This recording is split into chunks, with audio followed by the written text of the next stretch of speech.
ఇప్పుడు ప్రతి ఒక్కరు ప్రభాస్ తీసుకున్నా, మనకి అల్లు అర్జున్ తీసుకున్నా, లేకపోతే ఇప్పుడు మనకి ఎన్టీఆర్ తీసుకున్నా, రామ్ చరణ్ తీసుకున్నా, వీళ్ళందరూ టైర్ 1 హీరోస్ అండ్ ఆల్సో పైకి వెళ్ళిపోయారు పూర్తిగా.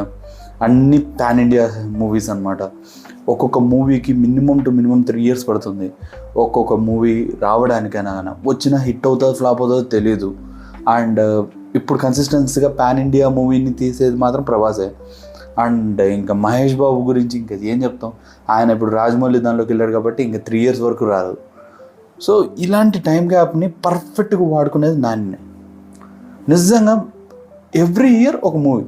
Even though pan India movies start అయినా కూడా చిన్న చిన్న మూవీస్ రావని, లేకపోతే ఏమని రావని, ఈయన ఒక స్పేస్ ఏదైతే ఖాళీగా ఉందో స్పేస్ మిడిల్ ఆయన నీట్గా వాడుకుంటున్నాడు దాన్ని. ఇప్పటి వరకు వచ్చిన మూవీస్ అన్ని హిట్ అవుతున్నాయి. అవునండి, అంత